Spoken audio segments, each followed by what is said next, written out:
Welcome back, nerds. Fino here with a countdown for the top 10 Bond CEs in Fate Grand Order. For the uninitiated, a Bond craft essence is a reward you get when one of your servants hits Bond 10. Each is personalized to its particular servant, and the idea is that they provide some effect to further their playstyle. Of course, things tend to work out a bit differently in practice. We're talking about actually equipping them, by the way. Grand Servant shenanigans are a subject for another day. So without further ado, number 2. Now, why am I starting at top 10 at number 2? Well, it's because Bond CEs are traditionally very underpowered. The main reason for this is that they possess awful stat lines, capping out at 100 attack and 100 health. This is compared to something like Golden Sumo, which has 2000 raw attack, not even counting its proper effect, and then there's the Black Grail tier of Craft Essence, which has an elevated 2400 stat cap. Because of this gap, attackers rarely use their Bond CEs, and even the ones that can pay a high opportunity cost to do so. But what about servants that don't attack? Well, that brings us to the proper number 2. Castoria, Koyanskaya of Light, the 2 Scotties, and Oberon. Instead of letting the meta supports eat up half the list, I've elected to shove them all into a single spot. Because these servants aren't your main damage dealers, there are situations where you can get away with running their Bond CEs, which become free buffs for your frontline. Koyan Light gives both kinds of anti-human damage, the trait and the attribute. Summer Scotty grants Buster crit damage, Winter Scotty has a quick and crit damage combo, Oberon comes in with anti-lawful damage, and Castoria grants attack and NP gain. Some of these are more generically useful than others, but they add extra punch in their respective niches, and if those aren't relevant for a particular fight, you can swap them out for something else. Then again, those same something else's provide stiff competition. Taunt CEs like Outrage, stardoms like Golden Catches the Carp, and entry effects like Ox Demon King can often prove to be a higher priority on the tactical ladder. So in practice, you may not go to a Bond CE as your first choice. But let's say party cost is tight and you can't run another 5-star Craft Essence. And for argument's sake, let's say Outrage doesn't provide what you need. In that situation, a Bond CE can help pad your team's offensive buffs. Not too shabby. Here's another consideration. These are all servants you're expected to use with high regularity. Them hitting Bond 10 is pretty much guaranteed with consistent play, so if your account is in the mid-game but lacks all those fancy bells and whistles, you could feasibly end up relying on a Bond CE.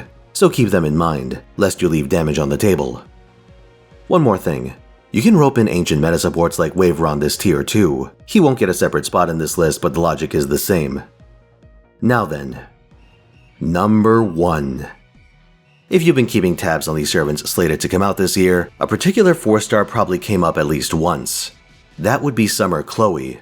Initially, she comes off as a strange supportive attacker, one where you farm manuscript completion stacks that your allies generate from their attacks, including their NPs. Then you can use them to get extra damage on her own Noble Phantasm, or trade them in and get some party charge based on how many stacks you have.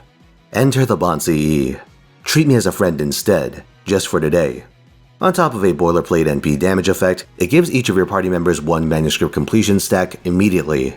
Technically, it's a bit more complicated than that, but odds are against you double or triple dipping, since this effect happens when Chloe enters the field. And given that Chloe's cash out skill is on a 5-turn cooldown, odds are against you being able to take advantage of any subsequent appearances. Cooldowns unfortunately don't run in the backline. The general idea is that you slap on Chloe's first skill to get those attack-based stacks. Then you let your main attacker NP. Depending on how many targets they hit and their regular NP gain, you'll be a variable amount short of your second shot. There will be circumstances where you fall 10% short for whatever reason. Too few enemies in Wave 1 is the usual cause. But that's where the Bond CE comes in handy. Charge manipulation is the name of the game. 10% might not sound like a lot, but it often makes the difference between a 3-turn clear and a 10-turn clear. And I'd like to remind you that an extra 10% is why the Summer Street Mystic code is God tier. Another very convenient part of Chloe is that one of her skills turns her into a pseudo-Miss Crane, ejecting her from the field at the end of the turn. This lets you cycle in a fresh charger, 2 in combination with a swap Mystic code. That can translate into a very large amount of charge, and it's an extremely powerful thing to have in your tool belt. Of course, there are downsides.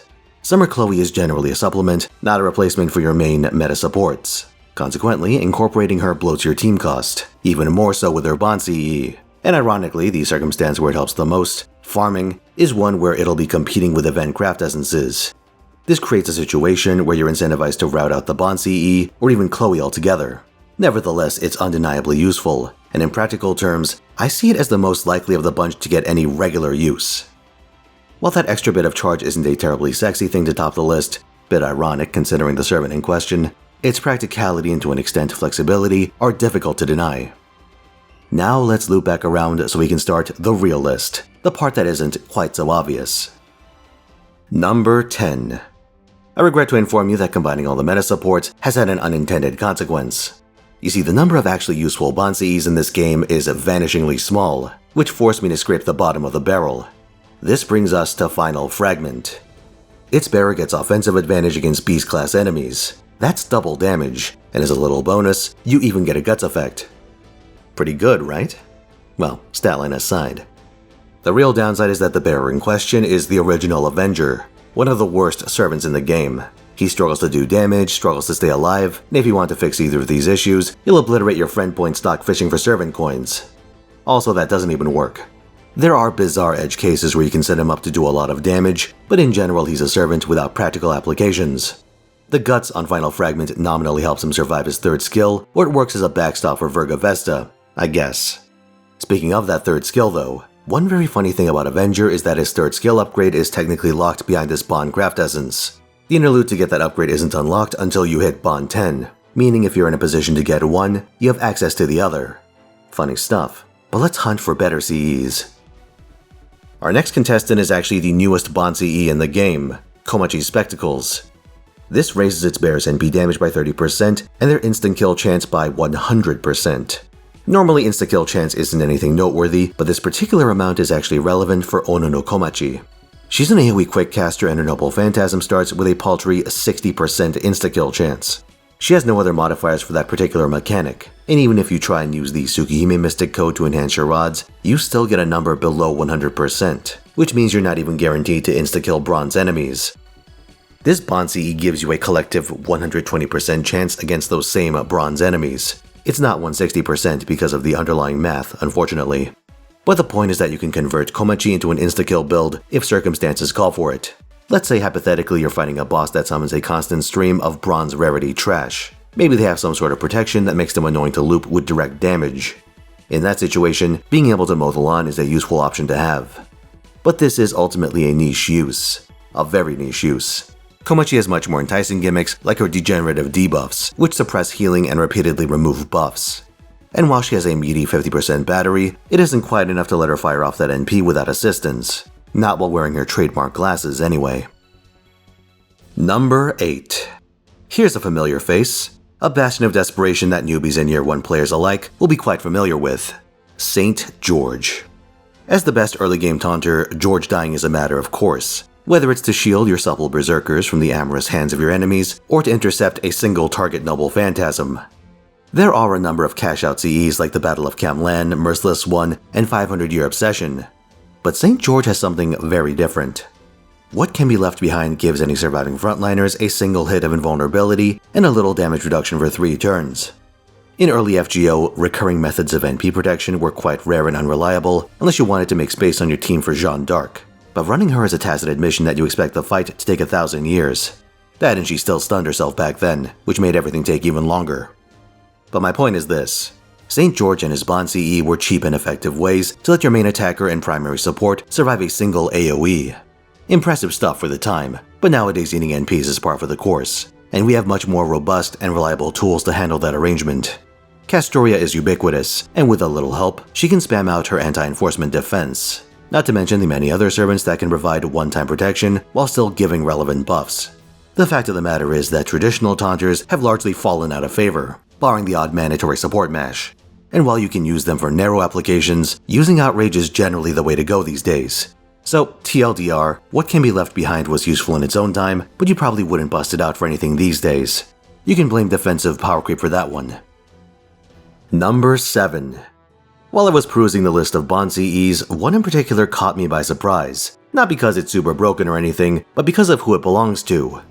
Concealed Goddess is Helena Blavatsky's CE, and it gives your party a blanket 20% damage increase against assassin-class enemies. Anti-class Bond CEs are quite rare, mostly appearing on Mysterious Heroine X and her variants. For Helena to have one that both synergizes with her class advantage and splashes onto her teammates is quite a catch. Between her upgrades, Helena has 50% total charge for herself, with 20% of that being splashable. This in combination with her generally supportive kit creates a circumstance where, if you're running multiple offensive casters, Helena can sweep aside a trivial wave 1 and fuel your main attacker. In practice, this will need to be an arts attacker. With her append skill, Helena will come up to 70% charge on turn 1, requiring another 30%, which Castoria can provide while still using her batteries effectively. Sieg, Da Vinci, Anastasia, Scheherazade, Murasaki, perhaps even Zhengong? These are your bread and butter if you intend to go this route. Berserkers and alter egos can work too, I suppose. All that matters is that you're fighting assassins, not who's fighting them. Concealed Goddess is not bad at all. Helena's not exactly the most common sight in endgame team building, but this setup could feasibly pop up in a hunting quest or Bleached Earth free quest, something where you need to push your damage, but your craft essence economy doesn't matter like it would during an event.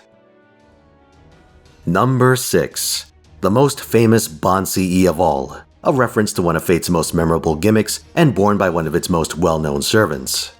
Castle of Snow gives 3 guts to Heracles. Doesn't seem like a lot in the grand scheme of things, but in combination with his evade, skill-based guts, and a mystic code like the Atlas uniform, you can keep your enemies at bay for quite a while. Assuming Heracles is alone on the field, otherwise the resulting ping-pong might take multiple stacks in a single turn. Back when I started up my Mistake account, I was able to claw through most of Arc 1 with just a borrowed Heracles, pretty much up until the Bell Lamu started showing up. That made things quite a bit more challenging.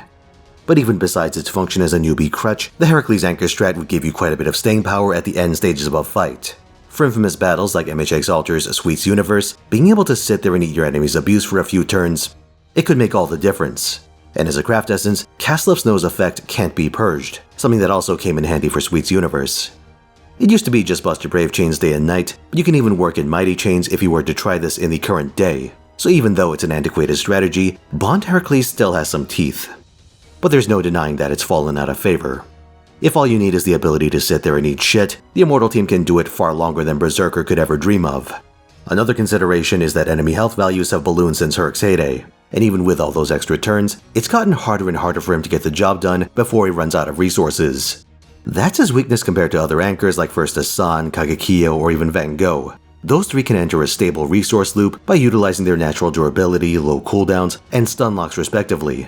Heracles by comparison is guaranteed to take a ton of damage from pretty much any opponent, so he's always on the clock. TikTok gets number 5. The reason why Komachi placed so low on this list is that if you're mainly concerned about Wave 1 insta-kill, there's a long-standing servant who excels at just that. He can slaughter bronze enemies without any assistance whatsoever, and he even saw some action against silvers at one point. Better yet, he packs buffs that benefit both chaotic and evil allies. That's right, it's Ashia Doman, and his Bond CE is Vindication. This provides NP damage to those chaotic and evil allies, and like with his skills, you can double dip if you're both. And the lack of starting charge on Vindication doesn't matter since, between his battery and append skill, you can hit 100% unassisted. It's pure profit, assuming your team comp can handle it. In short, Doman can use his Bond CE to get party buffs, and if you're running him to insta-kill a single wave, he doesn't care about the personal damage he loses. Win-win. Number 4. Sometimes a servant's whole identity comes down to a single skill. That's the case for Calamity Jane, where 9 times out of 10, you're running her to take advantage of her 3rd skill. This grants a variety of buffs based on the number of stars you possess, capping at 50. Usually you're trying to hit 40 to get Invuln Pierce. Next year she gets a buff that allows you to fund 10 of those with her 1st skill, but currently this means you need to get your stars elsewhere.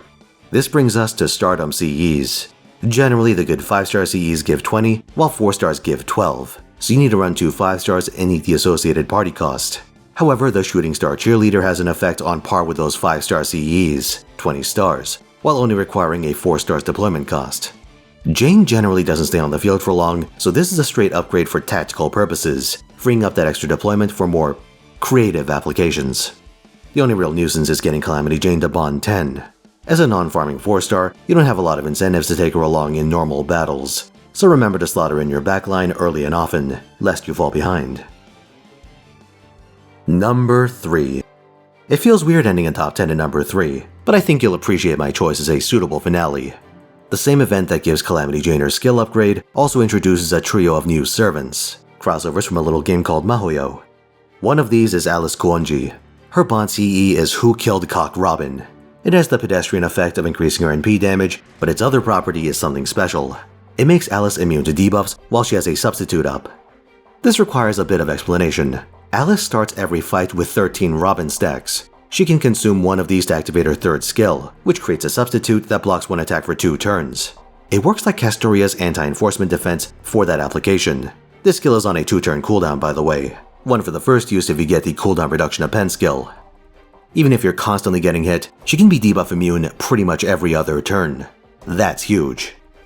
Of course, the effectiveness of this strategy varies quite a bit depending on the fight. If your enemies aren't using debuffs at all, this is obviously useless.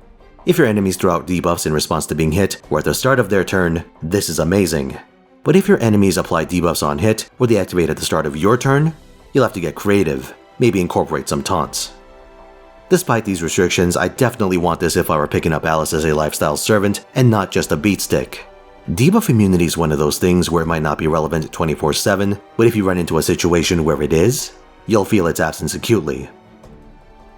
Number 2. Oh wait, shit, we already did that. Well, like if you enjoyed this video, subscribe for more, and come watch my twitch.tv/Finotaisen where I stream every weekend, 3 p.m. Pacific time, Friday through Sunday.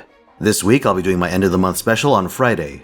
That includes the Best Servant contest in FGO and Evangelion gacha rolls in Nikkei. Saturday is going to be my first foray into Monster Hunter Wilds, and Sunday will feature Fate Grand Order. See you there.